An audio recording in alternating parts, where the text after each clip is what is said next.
I once stood in a lavish ballroom in Chicago, wearing a borrowed dress and clutching a glass of champagne with trembling hands, thinking I was just a small-town teacher surrounded by people who ran the world. But that night, I met him, Thomas Whitaker, the heir to the corporation that had destroyed my hometown. And that was the moment everything changed. I'm Ellie Morales, and this is the story of how I found hope again, lost everything, and built a home from the rubble, with love and with people who were never perfect to begin with. Before I share this story with you, tell me where you're watching from in the comments. Hit like and subscribe if you've ever overcome hardship for your family. Trust me, you're going to want to hear what happens next. The chandelier crystals caught the light like 1,000 broken promises, each one reflecting a version of myself I didn't recognize. Standing in that Chicago ballroom, clutching a glass of champagne I couldn't afford to spill on my only good dress, I felt the weight of every mile between here and Eden Plains. "Ms. Morales?" A server appeared at my elbow. "They're ready for you at the donor reception." I smoothed down my navy dress, the one I'd bought at Goodwill 6 years ago for my college graduation, and tried not to think about how the other women here probably spent more on their shoes than I made in a month. But I wasn't here for them. I was here for my students, for the faces that haunted me every time we ran out of workbooks or couldn't pay the electric bill at the literacy center. The reception room hummed with the kind of casual wealth that made my skin itch. I grabbed another glass of champagne, Dutch courage, my mother would have called it, and that's when I saw him. He stood apart from the crowd, staring out the floor-to-ceiling windows at the Chicago skyline like he was planning an escape route. Something about his stillness drew me in, the way he held himself like he was carrying invisible weight. "Impressive view," I said, moving to stand beside him. He turned, and I caught my breath.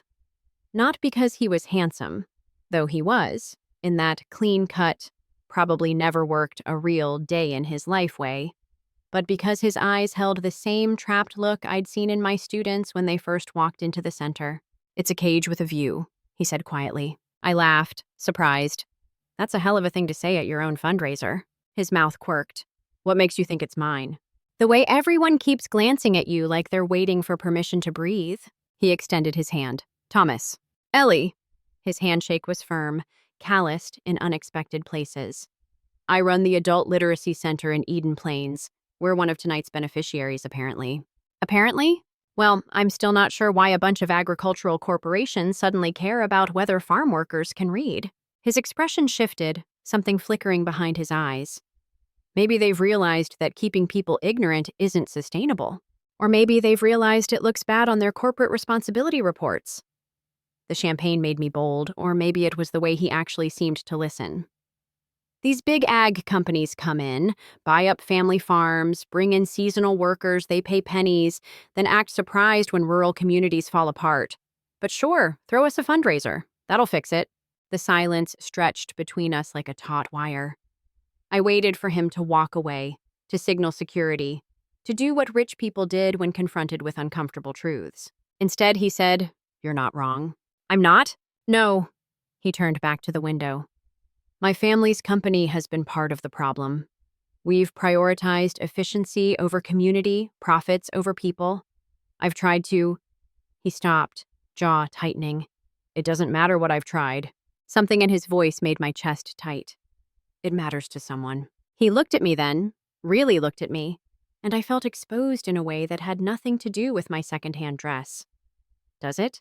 Before I could answer, a woman in pearls appeared at his elbow. "Thomas, your father's looking for you. The Whitaker International board members want to toast the new initiatives." The name hit me like cold water. Whitaker International, the company that had bought out half the farms around Eden Plains, the company whose pesticides had poisoned our groundwater, the company that— "I should go," I said, backing away. "Ellie, wait." But I was already leaving, my cheeks burning with embarrassment and anger. Of course. Of course, the one person here who seemed human was a Whitaker. 2 days later, a handwritten letter arrived at the center, delivered by courier. "You were right about everything. I don't agree with what my family's company has done, but I want to understand. if you'll let me, Thomas. I kept his letter in my desk drawer for a week, pulling it out when the center was empty and the silence pressed against the windows like judgment. Each time I read it, I heard my mother's voice. Mija, rich people don't care about understanding. They care about feeling better about themselves. But Mom couldn't read the letter herself to tell me what she thought. She'd died 2 years ago, still signing her name with an X. The morning Thomas showed up in Eden Plains, I was teaching Maria Gonzalez how to write her granddaughter's name. Maria was 73, had worked fields since she was 8, and her hands shook as she gripped the pencil. Sophia, she sounded out slowly, watching the letters appear on paper like magic. That's when I heard the knock. Through the window, I saw a rental car that looked absurdly out of place on our cracked street, and Thomas Whitaker standing at my door in jeans and a flannel shirt that still had the store creases. You came, I said, not bothering to hide my surprise. You didn't say I couldn't. Maria looked between us, then patted my hand. I come back tomorrow, see? After she left, Thomas stood in the middle of my center. Really, just a converted storefront with donated tables and chairs that didn't match. And I watched him take it in. The water-stained ceiling tiles, the stack of outdated textbooks I'd salvaged from a school closure, the cheerful posters I'd made myself to cover the worst of the peeling paint. This is it, I said, defensive. This is where the magic happens. Show me. So I did. I showed him the reading corner where grown men learned to sound out their children's names. The computer station, 3 ancient desktops that worked when they felt like it, where women filled out job applications for the first time. I told him about James, who'd hidden his illiteracy for 40 years until his wife died and he couldn't read the insurance papers. About Rosa, who'd memorized the bus routes by color because she couldn't read the signs. My mom couldn't read either, I found myself saying as we sat at one of the wobbly tables. She worked at a nail salon, did beautiful designs, but she'd have to call me to read the product labels. I started teaching her when I was 12, but she was always too tired after work, too ashamed to really try. Is that why you do this? I do this because literacy is power, and keeping people powerless is a choice. I met his eyes. A choice your company makes every day. He flinched but didn't look away. I know. Do you? I studied environmental biology, he said quietly. Wanted to work in sustainable farming, find ways to heal the damage we've done. My senior thesis was on regenerative agriculture in rural communities. What happened? My father happened. The board happened. Whitakers don't waste time playing in the dirt, son. We own the dirt. His imitation was bitter. So I got an MBA, learned to read profit margins instead of soil samples, and told myself I could change things from the inside. And I've been banging my head against a wall for 5 years while watching everything I care about get destroyed in the name of quarterly earnings. The anger in his voice matched my own, and that scared me more than his money or his name. He stayed for 2 days, sleeping at the motel off Highway 34 that rented rooms by the hour. He fixed our leaking sink, helped me sort book donations, and sat quietly in the back during lessons. On his last night, we repainted the bathroom that had been pink and moldy since I'd taken over the space. You know what the worst part is? He said, roller in hand. I've seen all the reports. Agricultural consolidation, rural poverty, education access. But they're just numbers on a page. This, he gestured at the center at me, this is real. We're not a revelation for your conscience, Thomas. I know that too. He left the next morning, but not before slipping an envelope under my door. Inside was a check that would keep us running for 6 months and a note. Not charity, investment. There's a difference. The Whitaker International 80th Anniversary Gala invitation arrived on heavy cardstock that probably cost more than our monthly paper budget. Thomas had handwritten a note on the back. I need you to see this world.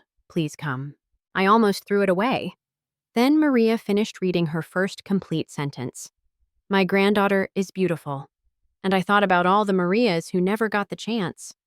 Maybe if I could make those people see us, really see us, something might change. The dress I wore came from my neighbor's daughter, who'd worn it to prom 10 years ago.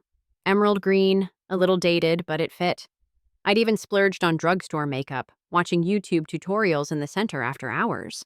None of it mattered the moment I walked into that hotel. Women dripped diamonds like tears. Men wore watches worth more than houses in Eden Plains. And they looked at me, really looked, then dismissed, in the span of a heartbeat. You must be one of Thomas's projects. The woman addressing me had the kind of surgical perfection money could buy. How charitable of him. I found Thomas surrounded by a group of men who looked like they'd been pressed from the same executive mold. His face changed when he saw me, something raw flashing across his features before he excused himself. You came. I'm starting to wish I hadn't. Please. He touched my elbow gently. Just give me an hour. There are people here who need to hear what you have to say. But those people didn't want to hear anything. They wanted to feel good about writing checks. During my presentation about the Literacy Center, I watched them check phones, whisper about stock prices, plan their next vacations. One woman actually asked if we taught those people not to have so many children they couldn't support. I was hiding on a balcony, trying not to cry from rage, when Thomas's uncle found me. Enjoying the party? Richard Whittaker had the kind of smile that never reached his eyes. It's enlightening.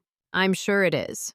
He leaned against the railing, casual in the way of people who owned everything they surveyed.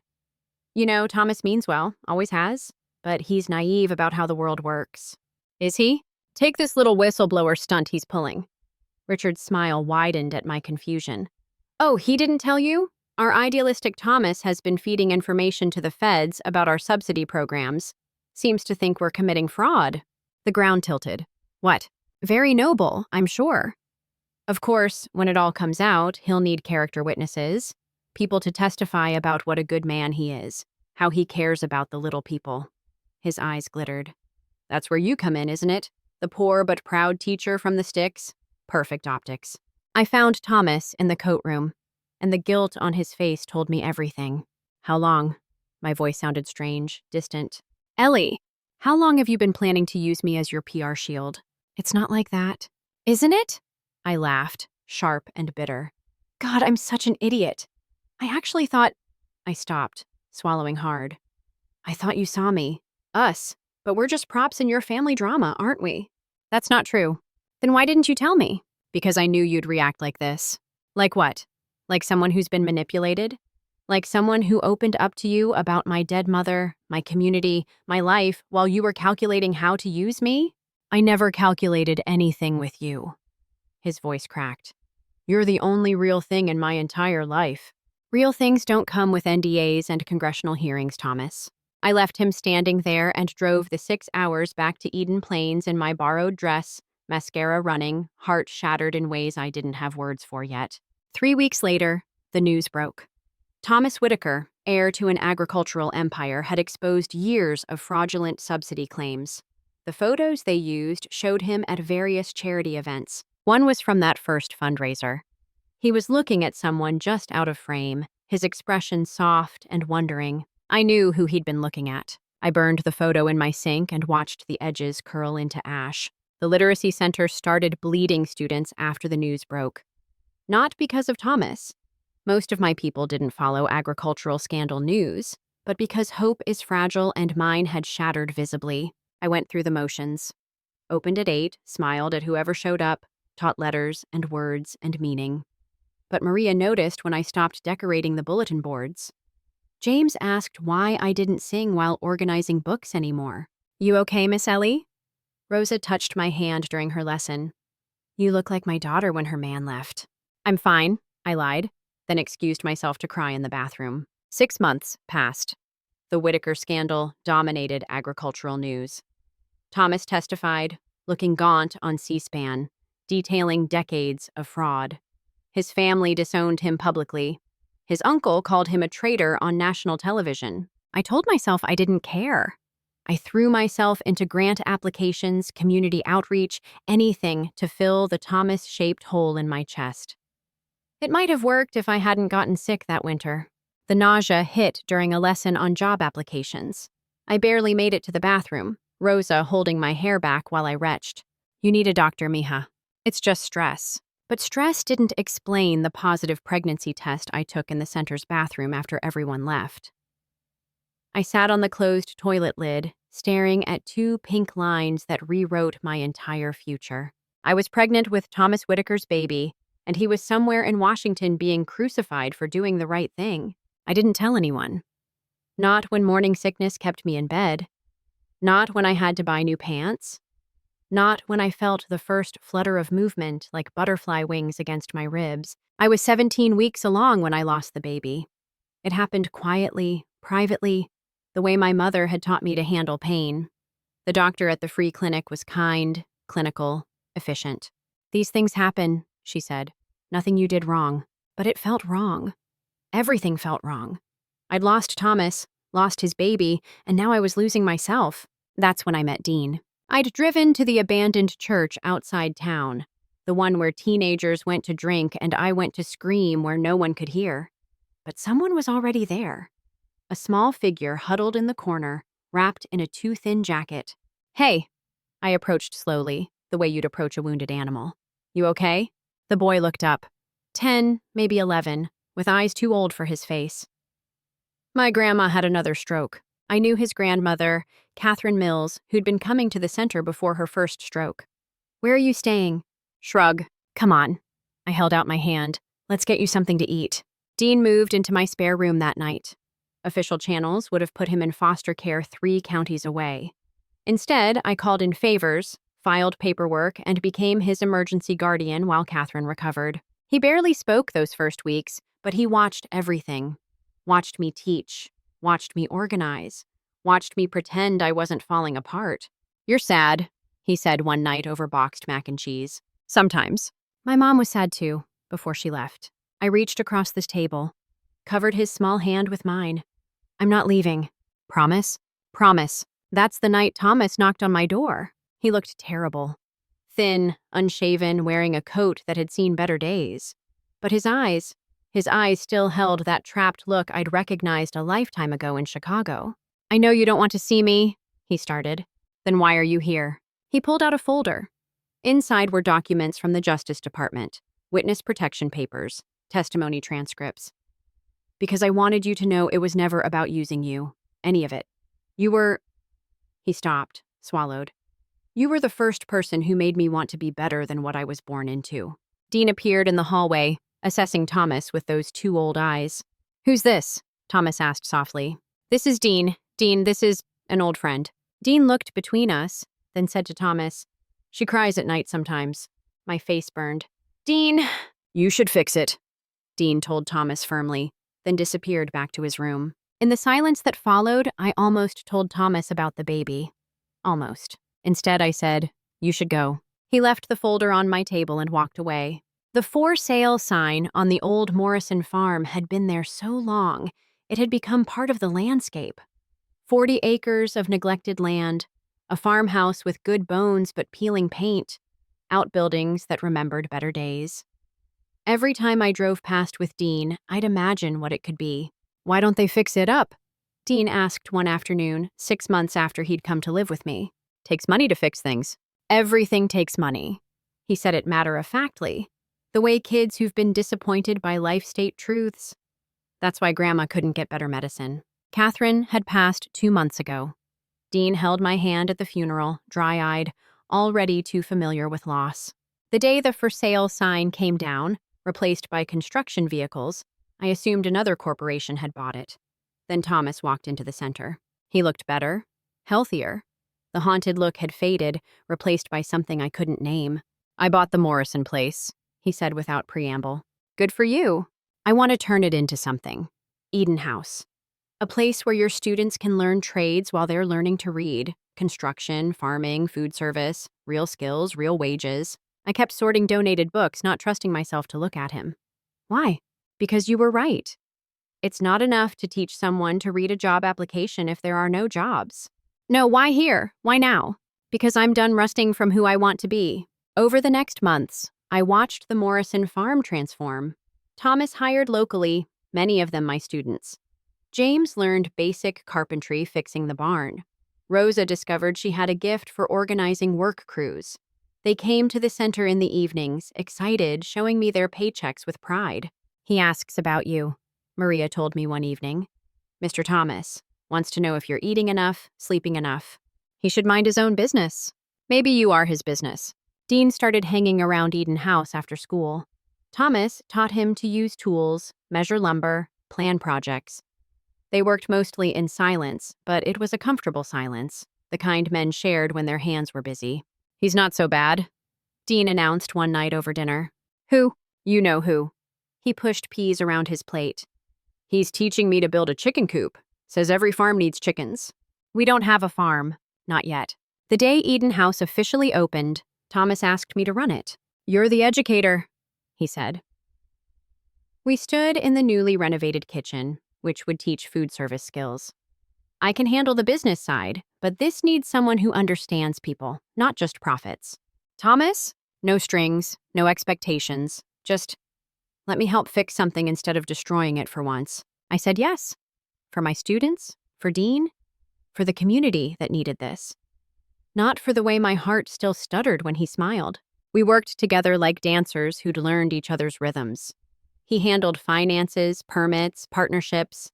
I designed programs, recruited students, built bridges between the classroom and the workplace. We were careful, professional, proper. Then Melissa arrived. She pulled up in a car that cost more than most Eden Plains houses, dressed like she'd stepped from a magazine. Thomas's face went carefully blank when he saw her. "Hello, darling," she purred, kissing his cheek. "Aren't you going to introduce me to your staff?" "This is Ellie Morales. She runs our education programs." "Ellie, this is Melissa Crawford." "His fiancé," she added, flashing a ring I remembered from the gala. "Well, ex-fiancé, but we're working things out, aren't we, Thomas?" The look he gave her could have frozen hell. But she stayed, bringing up shared memories, inside jokes, a history I couldn't compete with. "She seems nice," I told him that evening, the lie bitter on my tongue. "She's not," he said flatly. "And we're not working anything out." But she kept coming around, kept finding reasons to touch his arm, kept reminding me that I was staff and she was his equal. She had photos from their past, letters he'd written, pieces of him I'd never have.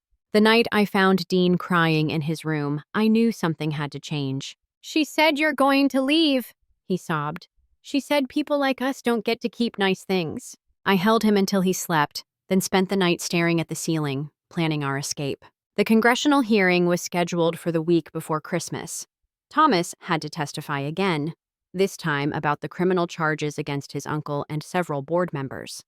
He'd been in Washington for 2 weeks, calling every night to check on Eden House. "The greenhouse project is coming along," I told him during one call. Dean doing homework at the kitchen table. "Rosa thinks we can start seedlings by February." "That's good." His voice sounded strained. "Ellie, there's something—" "Melissa's here. In D.C., she's been talking to reporters, trying to spin some story about us being together during the fraud." "I wanted you to hear it from me." My hand tightened on the phone. "Of course she is." "It's not true. You know that, right?" "I know." But knowing didn't stop the whispers when her interview aired. She painted herself as the supportive girlfriend who'd stood by Thomas through scandal, hinting at a wedding once the unpleasantness was over. She wore that ring. I threw myself into work, into Dean, into anything but thinking about Thomas in D.C. with her. Dean had been distant lately, spending more time at Eden House even when Thomas wasn't there. "You okay?" I asked one evening when he picked at his dinner. "Fine." "Dean, I said I'm fine." He pushed back from the table. "Just like you're fine, right? We're all just fine." He stormed to his room. I found him later, crying into his pillow. "Hey, buddy, talk to me." Jimmy Sullivan said his mom saw it on Facebook about the baby. My blood went cold. "What baby?" "Your baby. The one that died. The one you didn't want." The world tilted. "Dean, is that why you took me in? Because your real baby died?" "No, sweetheart, no." I tried to pull him close, but he jerked away. "It wasn't like that." "Then what was it like? How did you explain miscarriage to a 10-year-old who'd already lost too much? How did you tell him about wanting something so badly it hurt, only to have it ripped away?" "Sometimes babies just don't make it," I said carefully. "It wasn't anyone's fault. And it happened before I met you." "Was it his? Thomas's?" I couldn't lie to those eyes. "Yes." "Does he know?" "No." "Why not?" Because sometimes telling someone only makes things harder." He was quiet for a long moment.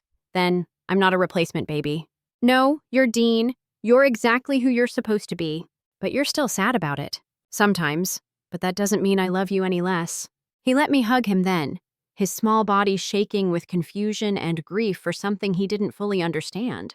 The next morning, he was gone. His bed was made, his few possessions missing. The note on his pillow said, "I'm sorry, I don't want to be in the way." I called everyone. The police, Eden house workers, other students. As morning turned to afternoon and snow began falling, the first real storm of winter, panic clawed at my throat. Thomas called from DC as I was heading out to search again. "Ellie, I just got a strange voicemail from Dean. He's missing." The words tumbled out with my tears. "He ran away and it's snowing, and he thinks, God, Thomas, he found out about the baby." Silence. Then, "What baby?" "I can't do this now. I have to find him." "Ellie, what baby?" "Our baby. The one I lost. The one I never told you about because you were busy saving the world. And I was just another complication you didn't need. I'm coming home." "Don't. Your testimonies." "Fuck the testimony. I'm coming home." 6 hours. That's how long Dean was missing. 6 hours that felt like 6 years. We found him in the old Morrison barn at Eden House, huddled in the chicken coop he'd built with Thomas, half frozen and burning with fever. "I wanted to take care of them," he mumbled as I wrapped him in blankets. "Like you take care of everyone."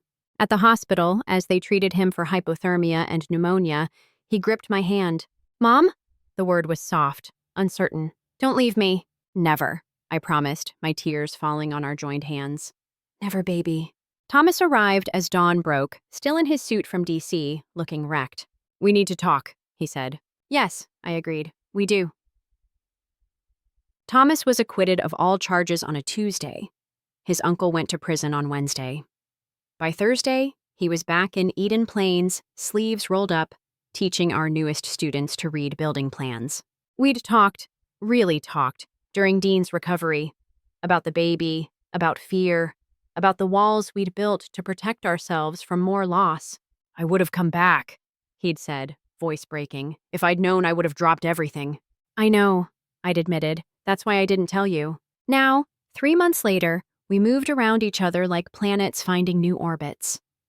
Dean had started calling us both Mom and Dad interchangeably, seemingly unaware he was doing it. Thomas had officially declined his inheritance, investing instead in expanding Eden House to 3 more counties. "We've been invited to speak," Thomas told me one afternoon, finding me in the greenhouse where Rosa and I were teaching soil chemistry. "National Education Summit. They want to hear about the Eden model. You speak, I'll stay here." "Ellie." He touched my dirt-covered hand gently. "This is your vision. I just gave it walls. You gave it more than that." We flew to Atlanta together, Dean staying with Maria. I wore a new dress, bought with my own money, fitted properly, chosen because I liked it.